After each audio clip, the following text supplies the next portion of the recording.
Bismillahirrahmanirrahim. Assalamualaikum warahmatullahi wabarakatuh. Alhamdulillahirabbil alamin. Wassalatu wassalamu ala asyrafil anbiya'i wal mursalin wa ala alihi wa sahbihi ajma'in. Asyhadu an la ilaha illallah, asyhadu anna Muhammadan abduhu wa rasuluhu la nabiyya ba'da. Wa qala Allah ta'ala fil kitabihil karim, a'udzu billahi minasyaitonir rajim. Bismillahirrahmanirrahim. Ihbitu minha jami'a fa imma ya'tiyannakum minni huda faman tabi'a hudaya fala khaufun 'alaihim wa lahum yahzanun. Wa qala aidan faman ittaba hudaya wa la yadillu wa la yashqa. Alhamdulillah, puji dan syukur senantiasa kita panjatkan kepada Allah Subhanahu wa taala yang layak menerima puji-pujian daripada manusia, dan tidak ada yang lebih layak lagi daripada Dia. Karena Dia yang telah menciptakan manusia dari kekosongan, dari ketiadaan, dan Dia kemudian melengkapi manusia-manusia itu dengan sifat-sifat yang mulia. Kemudian kepadanya lah kita semua akan dikembalikan pada satu saat yang tidak ada keraguan di dalamnya. Salam dan salam semoga tercurah dan terlimpahkan kepada baginda Nabi besar Muhammad sallallahu alaihi wasallam, pemimpin para nabi, pemimpin orang-orang yang beriman. Dan mudah-mudahan kita semua termasuk orang-orang yang beriman kepadanya, melaksanakan sunnah-sunnahnya, menjauhi apapun yang telah beliau larangkan, dan mengikuti jalan dakwah beliau sampai dengan maut menjemput kita. Amin. Kita melanjutkan kajian kita pada hari ini, yaitu adalah pada orang yang paling baik akhlaknya. Kita sudah sampai dalam bab menyombongkan diri atau menganggap diri paling suci, dan kita sampai pada subbab bahwa apa saja sih yang sebenarnya boleh ketika seseorang itu ketika seseorang itu tidak boleh menganggap dirinya suci. Lantas perkara-perkara apa yang tidak termasuk menganggap diri suci, maksudnya begitu. Nah, salah satunya adalah ketika Rasulullah SAW mengucapkan sesuatu yang merupakan bagian daripada diri seorang nabi yang harus disampaikan dan dikemukakan, maka yang seperti ini tidak dinamakan menganggap diri paling suci. Sebagaimana Rasulullah SAW pernah bersabda dalam riwayat Muslim, "Ana sayyidun nasi yaumal qiyamah." Ana sayyidun nasi yaumal qiyamah, bahwa aku adalah pemimpinnya manusia di yaumil kiamat. Dan Rasul ucapkan itu 2 kali. Juga ketika Rasulullah SAW menghampiri 3 orang yang berniat untuk beribadah lebih daripada Rasulullah. Ada yang satu tidak mau nikah-nikah, ada yang satu tidak mau berhenti-berhenti puasa, ada yang satu tidak mau berhenti-berhenti sholat malam. Maka Rasul menegur mereka bahwa sesungguhnya di antara kalian itu yang paling bertakwa itu aku. Nah, kata-kata pengakuan semacam ini tidak termasuk bagian daripada menyombongkan diri, tidak termasuk bagian daripada menganggap diri paling suci, tidak, tapi bagian daripada kenabian. Karena memang ya Nabi harus begitu. Juga ketika ada seseorang berkata pada Rasulullah, "Wahai Muhammad, bertindak adillah." Maka Rasul berkata, "Kalau saya tidak bertindak adil, siapa lagi yang bisa bertindak adil?" Tidak bisa. Karena memang bagian daripada pemutusan kenabian adalah bahwa Allah akan memberikan yang paling kepada Rasulullah, yang paling suci, yang paling baik, yang paling terpercaya. Nah, kenapa? Karena itu bagian daripada kenabian. Itu bukan menganggap diri paling suci atau mengaku paling suci ataupun bagian daripada kesombongan. Sebagaimana yang Rasulullah SAW sampaikan dalam hadis At-Tirmidzi, "Ana sayyidu waladi Adam yaumal qiyamati wala fakhra." Aku adalah pemimpin anak Adam, manusia pada hari kiamat, dan aku tidak sombong dengan itu. Bukan bagian daripada kesombongan. Dan Rasul melanjutkan, "Wa biyadi liwa'ul hamd." Dan pada tanganku terdapat bendera hamd, bendera puji-pujian, bendera pujian. Wala fakhra, dan aku tidak menyombongkan itu. Maksudnya aku tidak bersombong diri karena itu. Wa ma min nabiyyin yauma idzin Adam faman siwahu illa tahta liwa'i. Dan sesungguhnya aku katakan tidak seorang pun nabi yang lain ketika itu kecuali berada di bawah benderaku. Lalu kemudian Rasul lanjutkan, wa ana awala man tansha man wa ana awala man tanshaqqu anhul ardu wala fakhra, dan aku sesungguhnya adalah orang pertama tanshaqqu anhul ardu, sesungguhnya aku adalah manusia pertama yang akan dibangkitkan, dikeluarkan dari perut bumi. Dan aku juga mengatakan itu bukan karena aku menyombongkan diri, ya karena memang begitu. Maksudnya ya gimana, orang kan dia kan nabi. Kalau seandainya Rasulullah nabi, ya berarti apapun yang terjadi pada Rasulullah itu kan sudah ditetapkan Allah, dan memang harus begitu.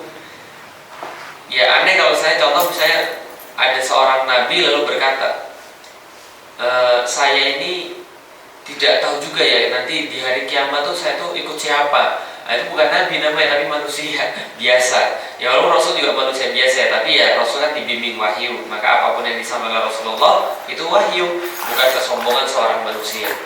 Hadis Muslim dari Abu Hurairah, dia berkata Rasulullah Shallallahu Alaihi Wasallam bersabda, "Anna sayyidu waladi Adam yaumal qiyamah." Aku adalah pemimpin daripada anak Adam di yaumil qiyamah. Wa awwalu man yanshaqqu anhul qabru, dan aku adalah yang pertama kali dibangkitkan dari kubur. Wa awwalu syafi'in wa awwalu musyaffi', dan yang pertama kali memberikan syafaat dan musyaffi', dan pemberi syafaat. Hadis Muslim dari Wasilah bin Asqa, dia berkata bahwa aku mendengar Rasulullah Shallallahu Alaihi Wasallam bersabda, Inna Allah astafa Kinanata min waladi Ismail, wastafa Quraisyan min Kinanah, wastafa min Quraisyin Bani Hashim, wastafani min Bani Hashim. Bahwasanya Rasulullah Shallallahu Alaihi Wasallam bersabda, Allah telah mengangkat Kinanah dari keturunan Ismail, dan mengangkat kedudukan Quraisy dari Kinanah, dan mengangkat kedudukan Bani Hashim dari Quraisy, serta mengangkat kedudukan Bani Hashim, serta mengangkat wastafani min Bani Hashim, dan serta mengangkat kedudukanku dari Bani Hashim. Artinya Rasulullah berkata, gini loh, ini Bani Kinanah ini dimulaikan dari keturunan Ismail. Di atasnya Bani Kinanah ada Quraisy, di atasnya Quraisy ada Kinanah sekelompok di atasnya Quraisy ada Bani Hashim, di atas Bani Hashim ada aku. Nah gitu maksudnya. Jadi aku tuh lebih utama daripada, aku tuh seutama-utamanya Bani Hashim, yang Bani Hashim tuh seutama-utamanya Quraisy, yang Quraisy tuh seutama-utamanya Kinanah, yang Kinanah tuh seutama-utamanya keturunan Ismail. Jadi aku tuh yang paling utama di antara keturunan Ismail. Nah itu maksudnya begitu. Nah yang ucapan kayak gini tidak merupakan bagian dari kesombongan, sebab itu yang melakukan adalah Nabi.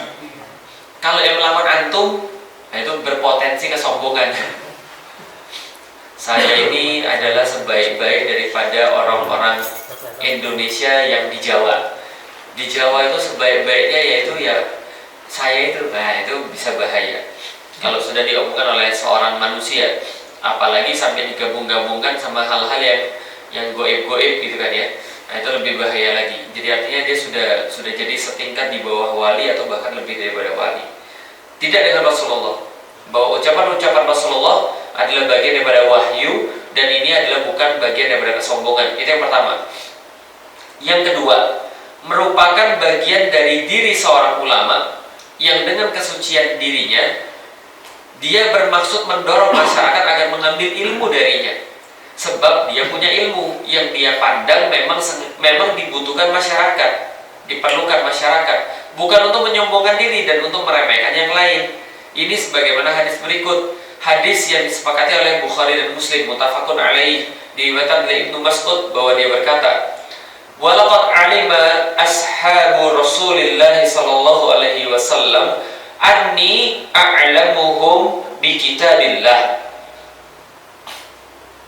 walau a'lamu anna ahadan a'lamu minni la rahaltu ilaihi. Jadi ada seorang sahabat namanya Ibnu Mas'ud, dan kita sudah tahu bahwa Rasulullah Shallallahu Alaihi Wasallam ini sering sekali meminta Ibnu Mas'ud membacakan Quran buat dirinya. Lalu berkata kepada para sahabat, ambillah bacaan Quran kalian daripada Ibnu Mas'ud. Jadi Ibnu Mas'ud ini adalah pembaca Quran ya di masa Rasul itu yang favorit lah, kira-kira begitu ya. Kalau zaman sekarang ya kan banyak pembaca Quran yang disukai oleh orang ya. Nah kalau yang disukai Rasul ini Ibnu Mas'ud. Maka Ibnu Mas'ud pernah berkata, walaqad alima ashabu Rasulillah, dan telah menjadi pengetahuan umum di antara para sahabat Rasulullah Sallallahu Alaihi Wasallam, anni, bahwasanya aku a'lamuhum bi kitabillah, bahwa aku adalah a'lamuhum, yang paling tahu, yang lebih tahu, yang paling mengerti tentang kandungan kitab-kitab Allah dibandingkan mereka, gitu kan ya. Walau a'lamu anna ahadan a'lamu minni la rahaltu ilaihi, seandainya saja aku tahu ada orang lain yang lebih tahu daripada aku tentang masalah kitab Allah ini, aku pasti akan pergi kepada dia. Yang ngomong siapa? Ibnu Mas'ud. Artinya ya wajar gitu loh, karena dia ini adalah orang memang seperti itu. Nah sehingga orang jadi tahu, oh ya keutamaan Ibnu Mas'ud ini seperti apa. Karena kata-katanya begitu, itu bukan sombong ya, karena dia memang sudah tahu tentang kitabullah. Al-Bukhari menambahkan setelah lafaz kitabullah dengan redaksi, sekalipun aku Ibnu Mas'ud bukanlah orang terbaik di antara mereka. Artinya kalau lengkapnya sahabat Rasul telah mengetahui bahwa aku adalah yang paling mengerti kitabullah dan aku bukanlah yang terbaik, karena kalau aku tahu bahwa ada orang lain yang lebih tahu, aku pasti akan belajar kepada dia. Berarti apa yang aku sampaikan ini seolah-olah kan gitu, apa yang aku sampaikan ini ya bagian daripada kitabullah, bagian daripada wahyu gitu loh, yang memang aku dapatkan dari Rasulullah, kan gitu. An-Nawawi dalam Syarah Muslim telah menyatakan para sahabat tidak mengingkari pernyataan Ibnu Mas'ud. Artinya itu adalah sebagai ijma. Sebagaimana hadis Abu Tufail Amr bin Uthailah, beliau mengatakan, aku pernah mendengar bahwa Ali berdiri, lalu Ali karamallahu wajhah berkata,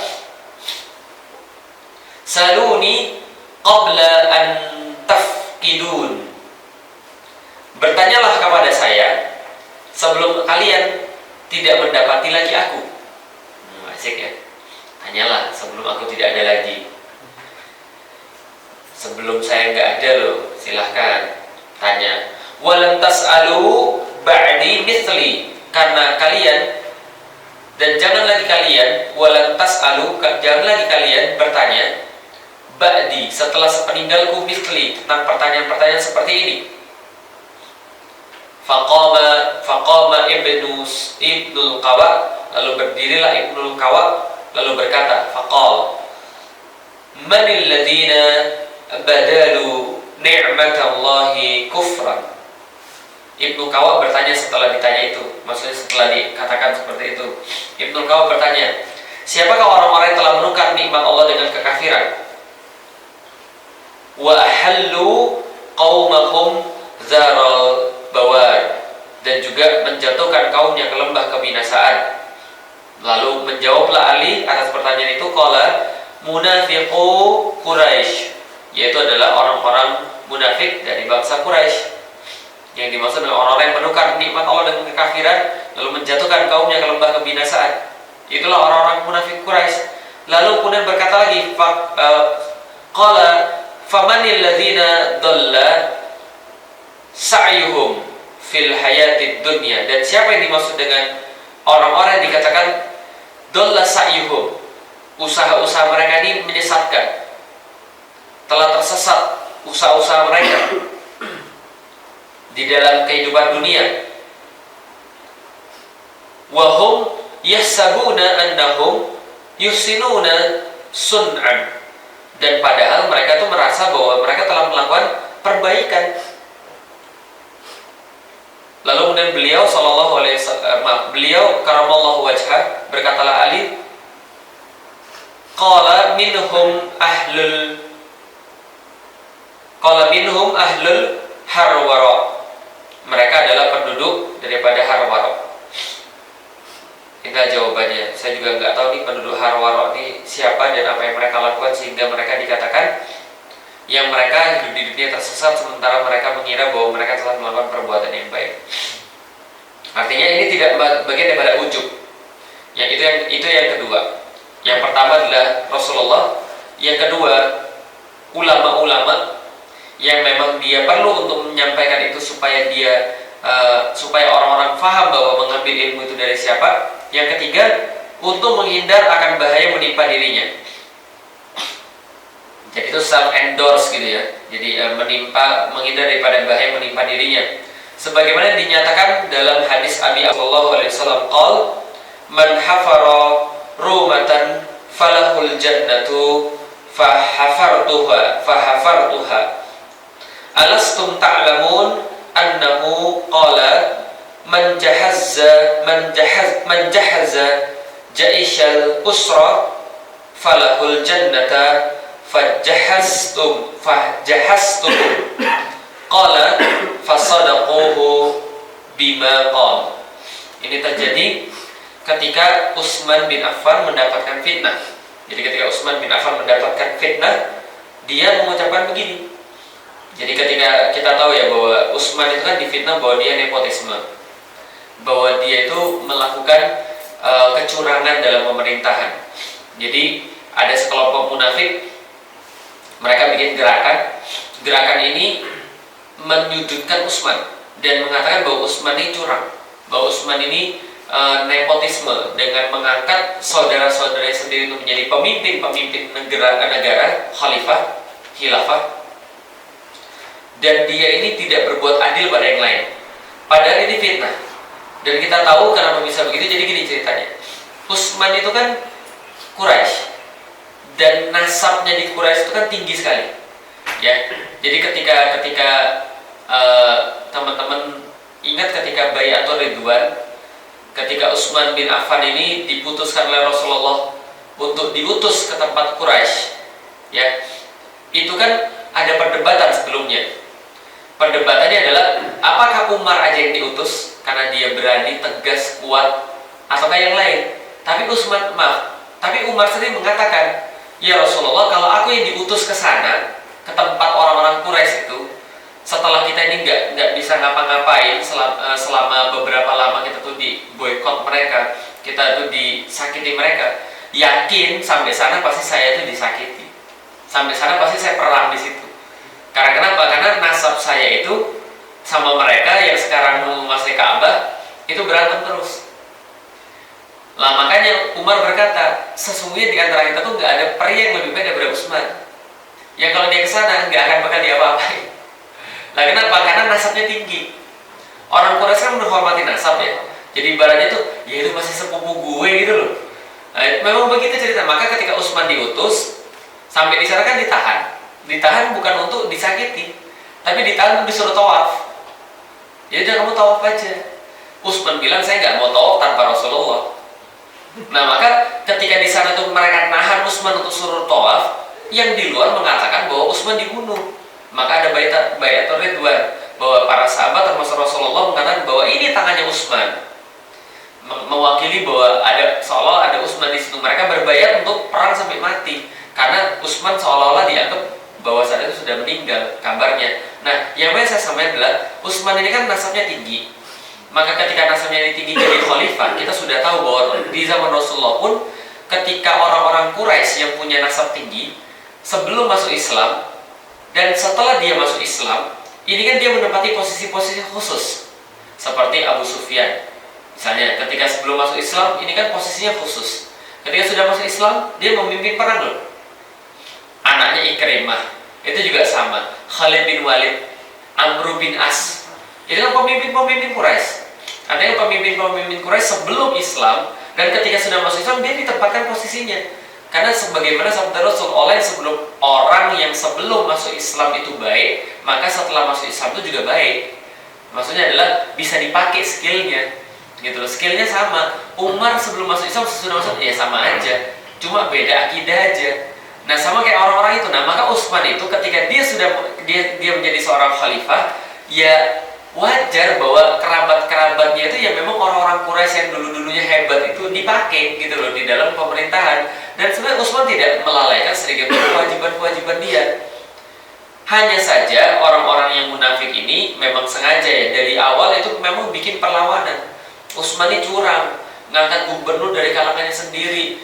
Dia itu curang, kalau ada gubernur yang dia suka aja diangkat. Padahal kenyataannya orang-orang yang melaporkan pada Utsman bahwa gubernur ini melakukan kecurangan, gubernur ini melakukan kesalahan, langsung dicopot, biasa aja. Ya cuman orang-orang ya zaman dulu tuh kan nggak ada Twitter gitu ya, nggak ada Facebook, ya jadi nggak ada pembelaan diri kan. Yang ada hanyalah ya memang Utsman ini difitnah sama orang-orang untuk membesarkan gerakan ini, sementara Utsman ya sudah memang sudah ceritanya begitu ya. Utsman itu orangnya pemalu, nggak pernah mau bela diri sendiri, nggak pernah mau untuk apa ya namanya ya berbuat sesuatu yang menurut dia itu kasar.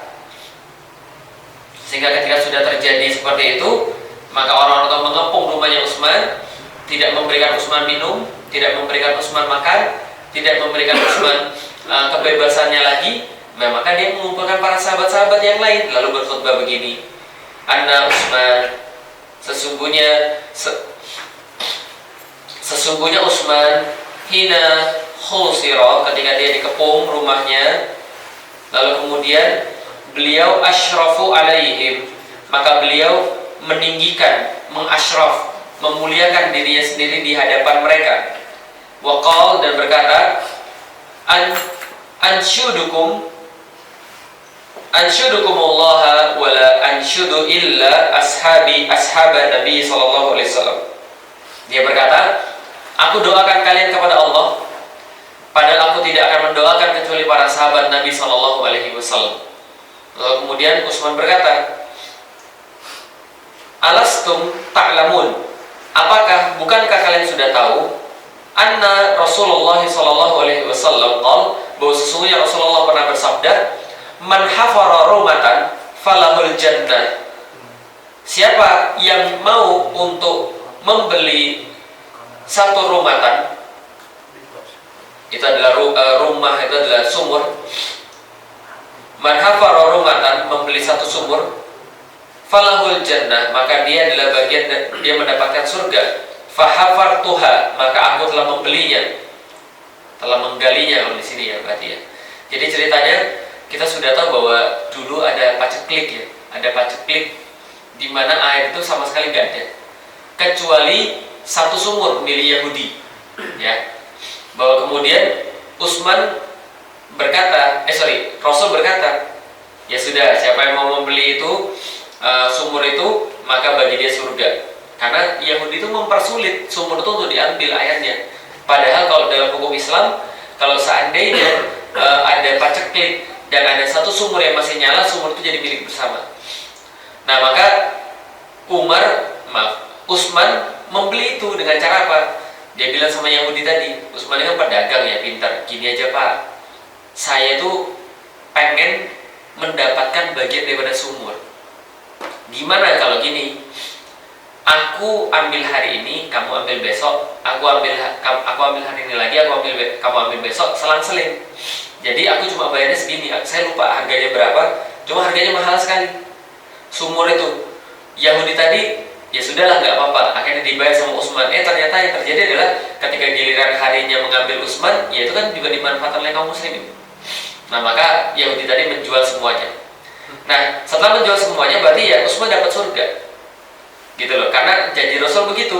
Lalu kemudian ditanya lagi, alastum ta'lamun annahu qol, dan apakah kalian sudah kan kalian juga sudah tahu, annahu qol, bahwasanya Rasul bersabda, man jahaza jaishal usrah, kata Rasul, siapa yang menyiapkan pasukan usrah, perang Tabuk. Itu adalah pasukan usrah, itu pasukan sulit, pasukan susah. Falahul jannah, maka bagi dia surga. Fajahhastuhum, maka aku yang menyiapkan itu, unta-untanya, kuda-kudanya, berikut perbekalannya, itu Utsman semua menyiapkan. Qala fasaddaquhu bima qala, maka orang-orang itu membenarkan atas apa yang beliau katakan.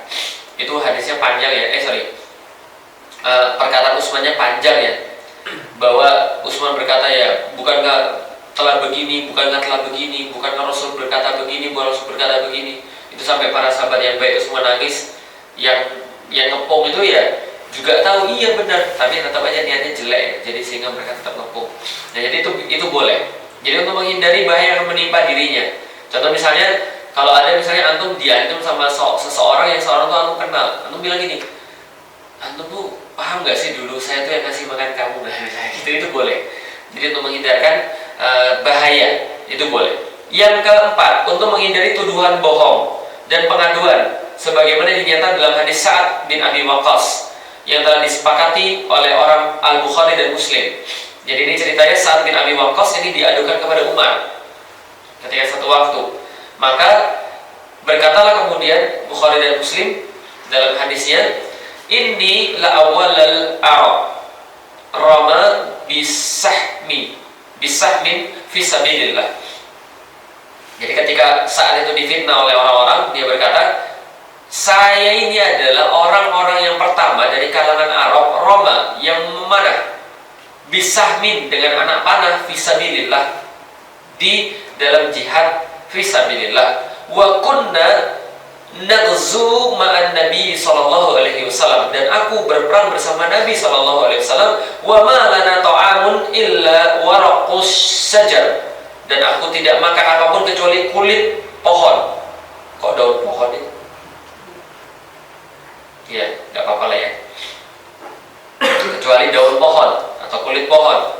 Hatta inna ahadana la yad'u kama yad'ul ba'iru awisyatu malahu khaldun.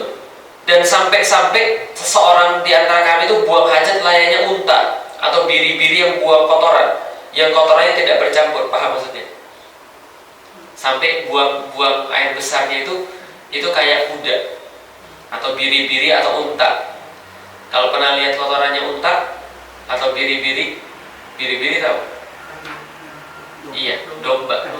Ya kan, kalau kotorannya begitu kan ya, pernah lihat nggak sih? Itu maksudnya tidak bercampur, maksudnya itu tidak hancur ini ya. Apa yang dimakan itu tidak hancur, masih ada seratnya gitu loh.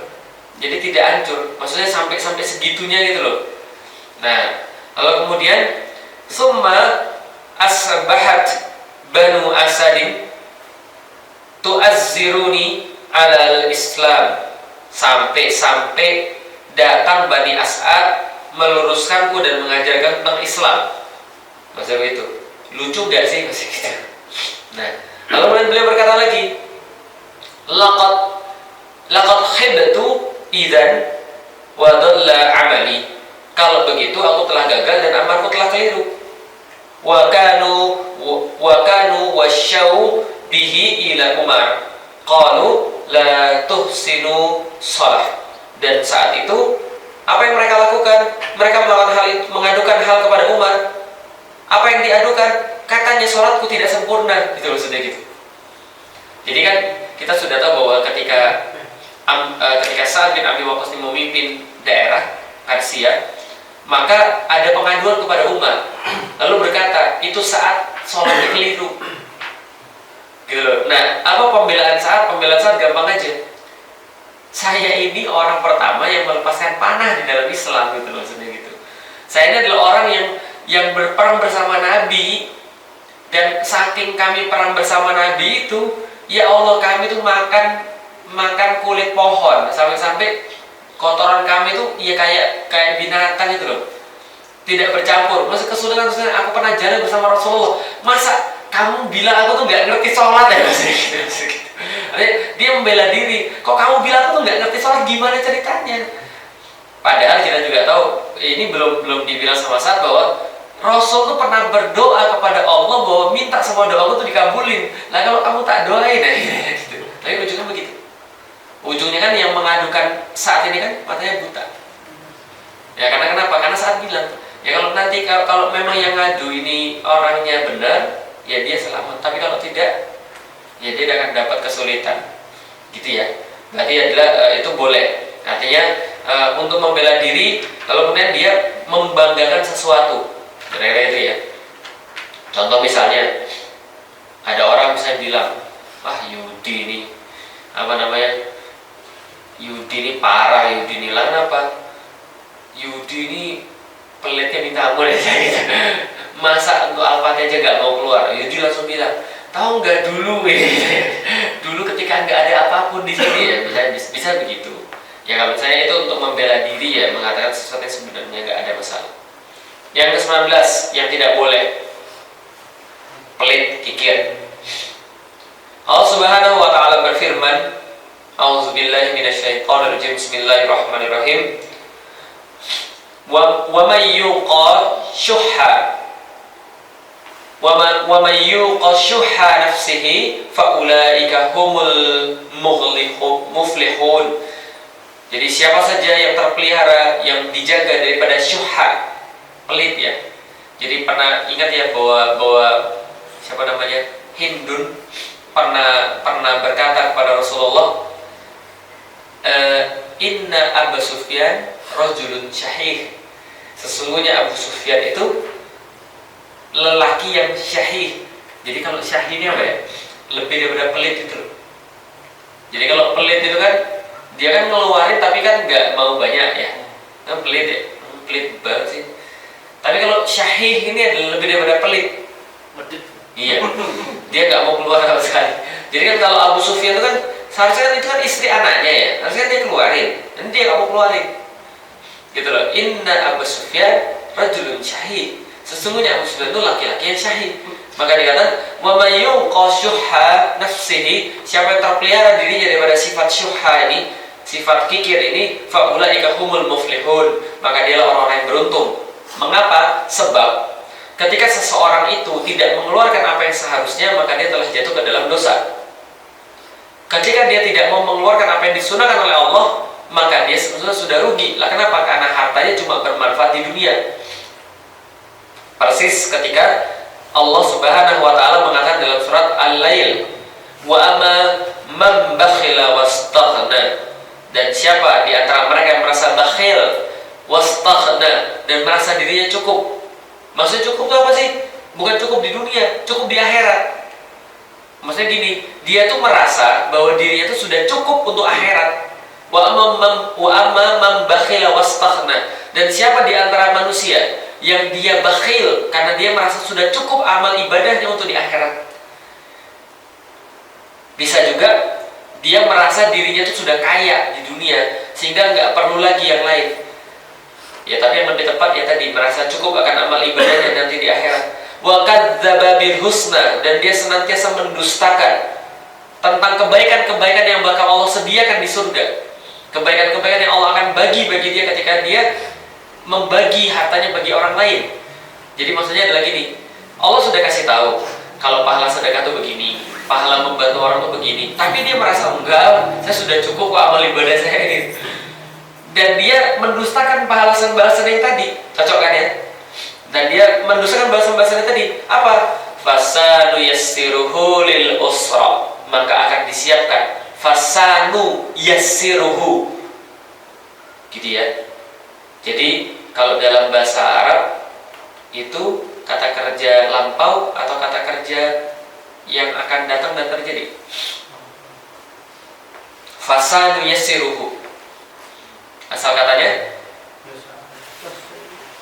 yasaro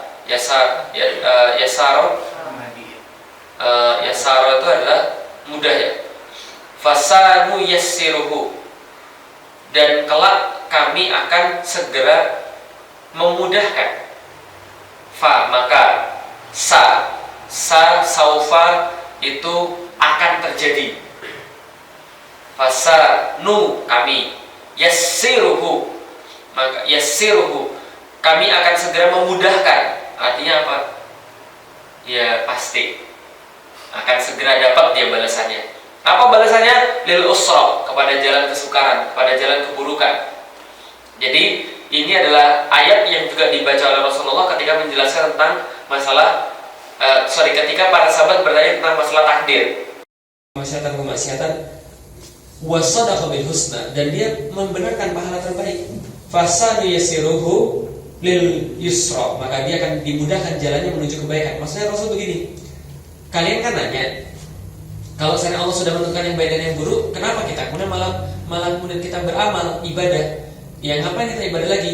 Rasul ingin menjelaskan bahwa gini loh, yang tadi saya jelaskan itu kemahakuasaan Allah.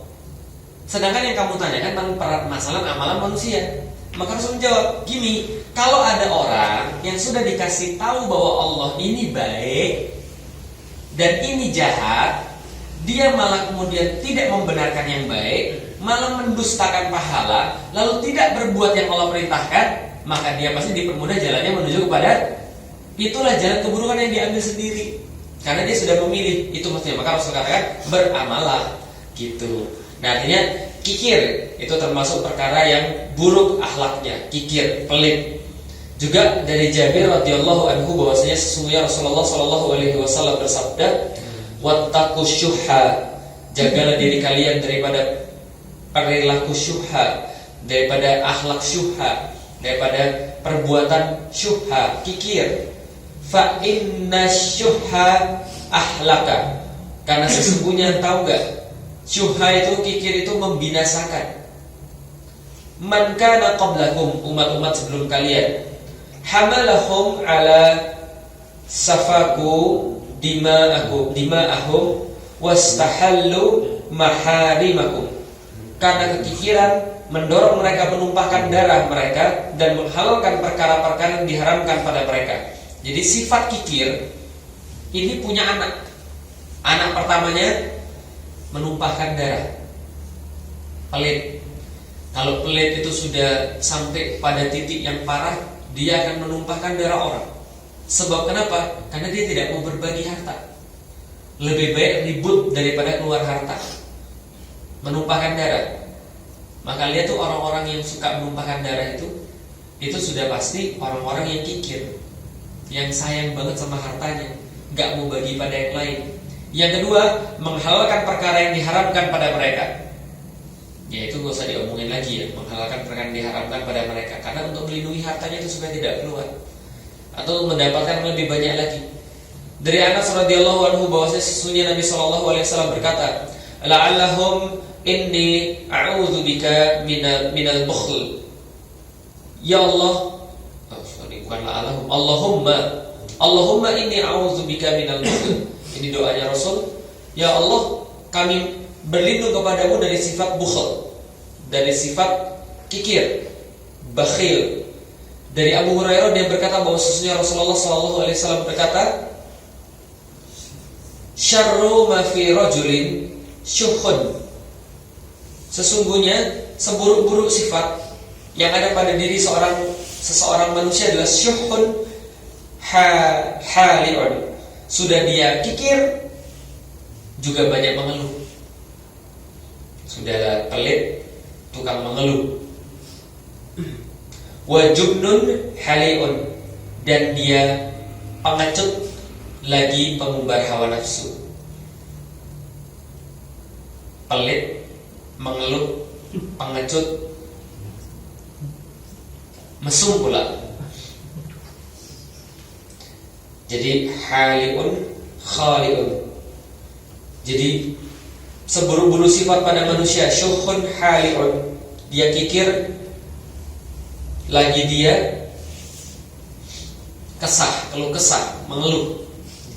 Dan juga jubnun khali'un, dan juga dia jubnun, dia itu adalah pengecut, dan juga khali'un, mesum, mengumbar hawa nafsu. Dari Abu Hurairah dia berkata bahwasanya Rasulullah SAW bersabda, "Wala yajtami'u syuhun wala yajtami'u syuhun imanun." Tidak akan pernah bersatu antara syuhun wa imanun, antara pelit dan juga iman. Fi qalbi abdin abadan, di dalam hati atau akal seorang hamba abadan, selama-lamanya tidak akan berkumpul. Persis seperti Rasul katakan, malu, iman itu satu paket. Hilang malu, hilang iman. Hilang iman, hilang malu. Jadi kalau orang tidak beriman itu pasti nggak tahu malu. Dia lihat aja tuh bajunya kayak apa, ya kan?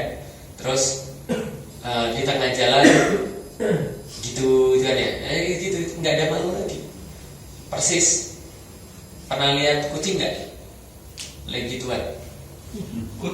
Dia peduli nggak kalau ada hantu? Yang parah kemarin saya lagi jalan sama anak-anak kan, anak-anak 4 itu ke masjid. Di masjid ada kucing gituan. Langsung ayah bilang, Bi, Abi lihat Bi, kucingnya naik Bi, kucingnya kucingnya saya tenang-tenang juga nggak mau. Ya dia mah mana peduli gitu kan dia sudah mesum, sudah nafsu, ya sudah habislah. Saya juga bingung deh sini wudhu gitu kan, Bi naik Bi. Kucingnya timpa-timpaan gitu. Ya memang begitu ya, gimana ya, namanya kucing kok. Jadi dia nggak ngerti. Kalau tidak ada iman ya tidak ada malu. Kalau sudah tidak ada malu ya sudah tidak ada iman. Itu maksudnya. Artinya sepaket. Nah sama kayak orang-orang yang beriman itu pasti adalah orang-orang yang senang berbagi. Dalam surat Al-Baqarah kan begitu. Apa namanya? Zalikal kitabul la raiba fi hudal lil muttaqin alladzina yu'minuna bil ghaib wa yuqimuna shalah wa mimma razaqnahum yunfikun. Nah maka betul seperti sebagaimana hadis Rasul, wahai Mu'adz, kalau kamu pergi ke Yaman, yang pertama ajarkanlah mereka untuk mengucapkan kalimat la ilaha illallah Muhammadur Rasulullah. Kalau sudah, ajarkan mereka sholat. Kalau sudah, baru ambil zakat mereka. Nah gitu kan ya. Artinya kalau orang sudah beriman, sudah sholat itu ya pasti akan berbagi. Karena nggak mungkin orang beriman itu nggak mau berbagi. Jadi kekikiran dan keimanan tidak akan berkumpul pada hati seorang muslim selama-lamanya. Ini adalah bagian daripada akhlak yang berikutnya yang jelek. Yang 20, bermusuh-musuhan. Dari Anas bahwasanya dia berkata,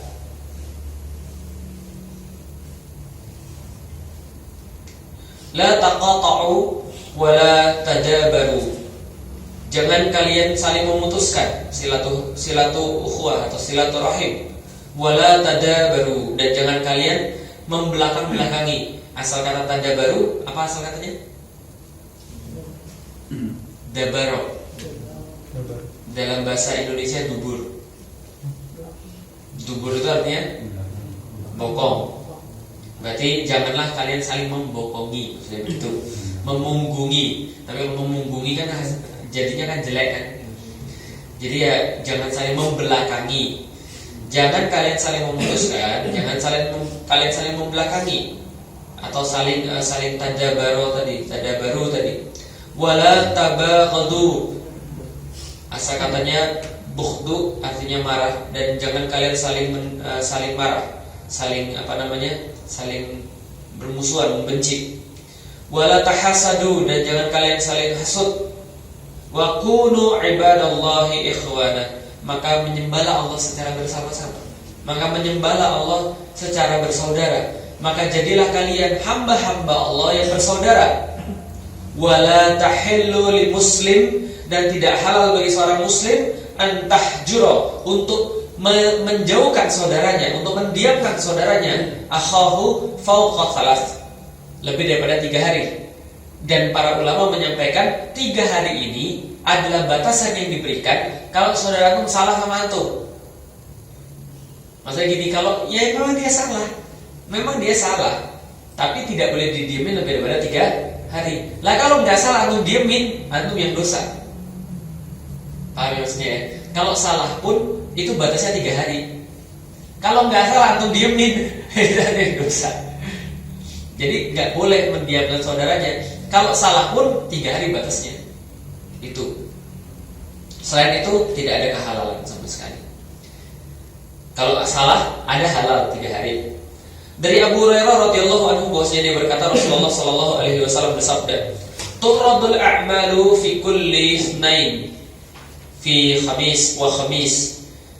Bahwasanya Rasulullah bersabda, "Turadul amal", bahwa dipalingkan amal-amal manusia, diangkat amal-amal manusia fi kulli ithnaini wa khamis, setiap hari Senin dan Kamis. Maka Senin dan Kamis itu disunahkan berpuasa. Kenapa? Karena hari-hari itu diangkat amal-amal manusia. Maka kalau pas diangkat ada puasanya, alhamdulillah gitu ya. Fayaghfirullahu azza wa jal fi dzalikal yaum, maka Allah Subhanahu wa taala akan mengampuni dosa-dosa manusia pada setiap hari-hari itu. likulli mri'in la yusyriku billahi syai'an, dengan syarat bahwa setiap manusia yang diangkat amal-amalnya pada hari Senin dan Kamis itu tidak melakukan syirik kepada Allah barang sedikit pun. Illa imra'atan kanat bainahu wa baina akhihi syahna, kecuali di antara orang itu dan saudaranya terdapat permusuhan, terdapat perselisihan, fayuqal, maka dikatakan oleh Allah kepada para malaikat yang mengangkat amal-amal itu, utruku, tinggalin orang-orang itu, tinggalin bagi kalian orang-orang itu, tinggalkan saja dua orang itu, atau tinggalkan saja orang-orang yang berselisih itu oleh kalian wahai malaikat. Hadzaini, dua orang itu, hatta yastaliha, sampai mereka mau untuk berbaikan sampai mereka berdua mau berbaikan.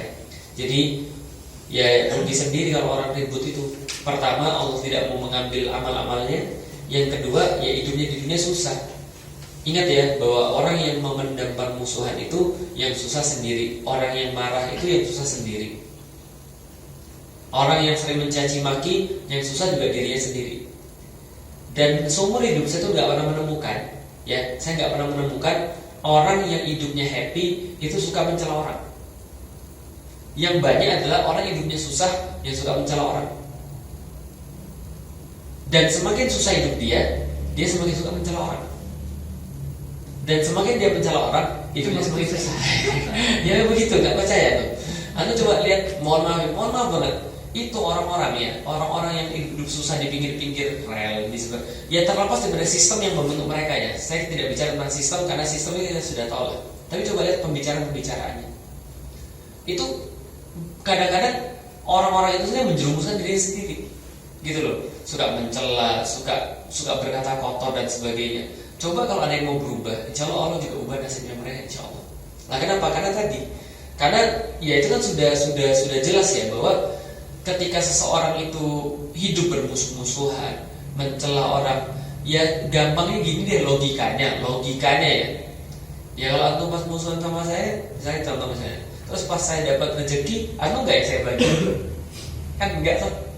Pasti yang saya bagi adalah orang yang dekat sama saya dulu. Antum musuhan sama saya, taruhlah. Terus kemudian ada orang bilang sama saya, bro, antum ada kenalan nggak orang yang ini? Saya tuh lagi perlu nih karyawan. Ngomong sama antum enggak juga. Atau nggak usah saya deh yang bermusuhan, orang lain yang melihat orang itu bermusuh-musuhan. Enggak deh, nanti saya juga dimusuhin. Disuka begitu. Nah apalagi kata-katanya kasar, wah itu sudah selesai urusannya. Makanya lucu kalau pas zaman sekarang ada orang tuh ya di media sosial tuh seolah-olah bebas daripada hisabnya Allah. Lantas mereka berkata-kata kasar di situ, mereka ngomong sembarangan di situ. Ya kecuali kalau memang dibayar ya. Makanya ciri-ciri lihat aja. Kalau di Instagram gitu kan ya, kalau di Facebook ciri-cirinya gampang. Yang mana yang akun-akun yang hoax gitu ya, akun-akun yang memang akun-akun buzzer, ya pasti dikunci dan postingnya dikit ya cuma untuk komen untuk menyakiti orang. Jadi intinya adalah perang urat saraf. Jadi dia tuh berusaha untuk menghancurkan ketenangan gitu kan ya, banyak ketenangan dan kekalaman orang itu sehingga orang itu menjadi berubah. Karena yang paling disenangi oleh orang-orang kasar adalah ketika orang lain ikut kasar juga. Yang paling disenangi oleh pencela itu adalah kalau orang lain mencela dia juga. Dulu kan gitu ya, celah bapak orang supaya kita juga dicela gitu kan. Nyela bapak orang itu loh. Nyela nama bapak orang kan kita senang kalau bapak kita juga dicela terus kita pukul orang gitu. Ya gitu lah, permusuhan itu begitu. Jadi artinya ya rugi sendiri, nggak usah. Juga Rasulullah SAW bersabda dari Abu Ayyub, la yahillu li muslimin, tidak halal bagi seorang muslim ayyahjura akhahu fawqa thalathi layalin. Tidaklah halal bagi seorang muslim untuk mendiamkan saudaranya lebih daripada 3 malam. Yaltaqiyani fayu'rid, mereka berjumpa tapi mereka saling memalingkan wajah. Hadza wa yu'ridu hadza, maka mereka satu memalingkan, yang lain memalingkan. Wa khairuhuma alladhi yabda'u bis salam, maka yang paling baik di antara mereka adalah yang pertama kali memulai salam. Artinya itu caranya. Memboikot seseorang apabila karena Allah hukumnya boleh. Karena telah dinyatakan bahwa dalam hadis sahih bahwa Rasulullah SAW memerintahkan kaum muslimin untuk memboikot 3 orang sahabat yang tidak ikut perang Tabuk. Salah satunya adalah Ka'ab bin Malik yang diboikot selama hampir 52 hari, ya, 2 bulanan, sampai turun ayat Quran yang mengampuninya. Artinya kalau seandainya memang itu berat sekali, boleh. Tapi siapa membolehkan? Ya kalau dalam perkara ini kan Rasulullah kan sebagai hakim, sebagai kepala negara. Maka kalau seandainya ada nanti orang-orang kayak gitu juga, terus didiamkan oleh hakim bilang dia nggak boleh diajak ngomong 2 bulan, ya sudah selesai. Itu vonisnya. Berarti itu bukan karena dia tidak suka, tapi karena memang menjalankan hukum. Baik, terima kasih yang bisa kita sampaikan pada poin yang ke-20, pada poin yang ke-21 memaki dan melaknat dan sebagainya. Ini juga banyak sekali orang-orang yang melakukan. Ya makanya pembahasan juga banyak ya. Kenapa? Iya, luar biasa. Jadi yang mana melaknat yang boleh juga nanti kita akan bahas. Yang mana laknat nggak boleh, mana laknat yang boleh. Wassalamualaikum warahmatullahi wabarakatuh. Waalaikumsalam warahmatullahi wabarakatuh.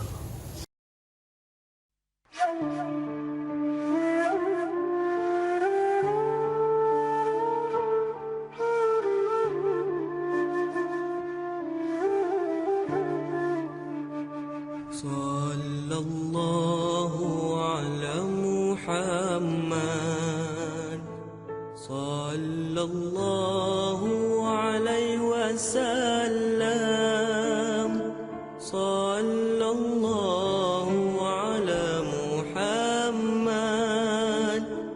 sallallahu alaihi wasallam, sallallahu ala Muhammad, sallallahu alaihi wasallam, sallallahu ala Muhammad, sallallahu